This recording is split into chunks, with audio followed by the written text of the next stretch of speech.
बातमी, उद्धव ठाकरे यांचं आज मुंबईत वांगचूक यांच्या समर्थनार्थ आंदोलन होणार आहे। छत्रपती शिवाजी महाराज पार्कात दुपारी 4 वाजता हे आंदोलन होणार आहे। मीनाताई ठाकरे पुतळ्याजवळ ठाकरेंच्या शिवसेनेचं हे आंदोलन असणार आहे। वांगचूक यांचं हॉस्पिटलमध्ये अन्नत्याग आंदोलन सुरू आहे। त्यांनी उपचार घेण्यास सुद्धा नकार दिलाय। अधिक या सगळ्या संदर्भात जाणून घेऊया आपले प्रतिनिधी विजय गायकवाड यांच्याकडून। विजय, एकीकडे वांगचूक यांचा हॉस्पिटलमध्ये सुद्धा उपचारास नकार, दुसरीकडे समर्थन त्यांना दिलं जात आहे। ठाकरे यांचं आज आंदोलन असणार आहे, काय तयारी झाली आहे? निश्चितच श्रुती, मी आता शिवाजी पार्क मैदानातल्या मीनाताई ठाकरे यांच्या पुतळ्याजवळ उभा आहे आणि आपण बघू शकता की याच ठिकाणावरती आज सोनम वांगचूक यांना समर्थन देण्यासाठी या ठिकाणी दुपारी 4 वाजता स्वतः शिवसेना ठाकरे गटाकडून या ठिकाणी आंदोलन उभारण्यात येणार आहे।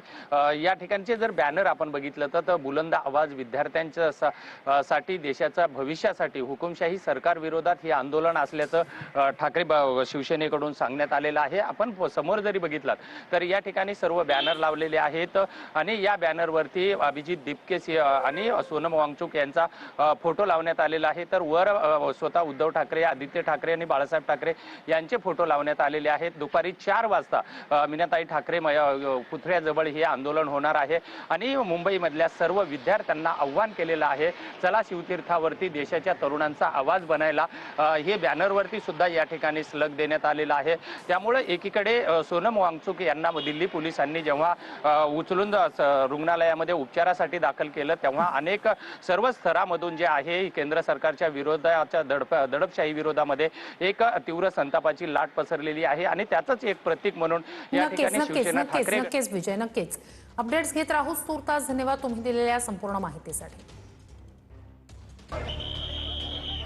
सोनम वांगचूक यांच्या समर्थनार्थ उद्धव ठाकरे आज दुपारी 4 वाजता छत्रपती शिवाजी महाराज पार्कमध्ये आंदोलन करणार आहेत। मीनाताई ठाकरे पुतळ्याजवळ आंदोलनाची तयारी करण्यात आली आहे। हुकुमशाही सरकार विरोधात आंदोलन अशा आशयाचे बॅनर आंदोलनस्थळी लावण्यात आलेत। या बॅनरवर सोनम वांगचूक यांचा उपोषण करतानाचा फोटो लावण्यात आलाय, तर कॉक्रोच जनता पार्टीचे संस्थापक अभिजित दिपके यांचाही फोटो बॅनरवर आहे। गेले जवळपास 20 दिवस देशातल्या तरुणांच्या भविष्यासाठी सोनम वांगचूक जे उपोषणाला बसले होते त्यांची कशा पद्धतीने उचलबांगडी केली, काय जणू काय एखाद्या अतिरेक्याला पकडावं तसं पोलीस घुसले, चादरी बिदरी टाकल्या आणि उचलून घेऊन गेले। तो दिपके तिकडे बसलाय, त्याला पण मारहाण केली, त्याच्या अंगावर शाई फेकली। ते सोनम वांगचूक आणि अभिजित दिपके यांनी जो लढा तिकडे उभारलेला आहे त्या लढ्याला पाठिंबा देण्यासाठी मुंबईमध्ये मी आंदोलन करतोय।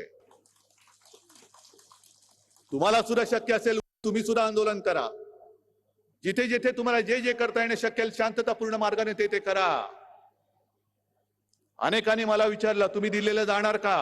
म्हटलं जरूर जाईन, पण नुसता कोरड्या शब्दांनी त्यांचं मी समाधान करायला जाणार नाही। पहिले इकडे मी आंदोलन करेन, पहिले मी त्यांना इकडे पाठिंबा रस्त्यात उतरून दाखवेन आणि मग मी त्यांना भेटायला जाईन।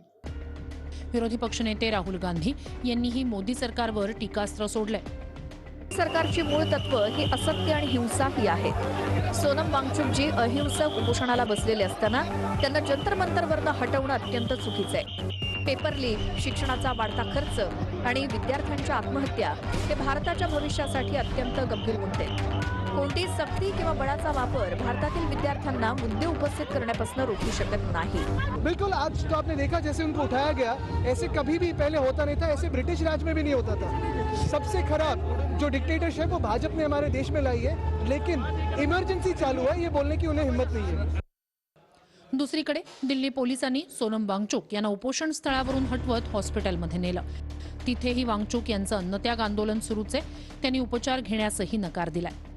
तिकडे जंतर मंतरवर अभिजित दिपके यांनीही उपोषण सुरू केलंय। नीट पेपर फुटीवरून केंद्रीय शिक्षण मंत्री धर्मेंद्र प्रधान यांचा राजीनामा घ्या या मागणीसाठी सोनम वांगचूक यांनी उपोषण सुरू केलंय। 20 दिवसात त्यांचं वजन 9.5 किलो कमी झालंय। या काळात केंद्र सरकारकडून चर्चा झाली नाही किंवा सरकारचा एकही प्रतिनिधी चर्चेसाठी आला नाही।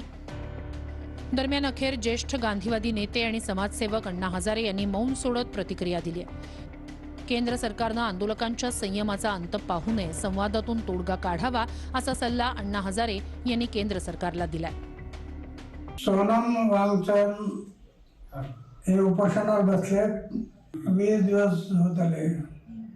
आता सरकारने आदित्य त्यांचा अंत पाहू नये.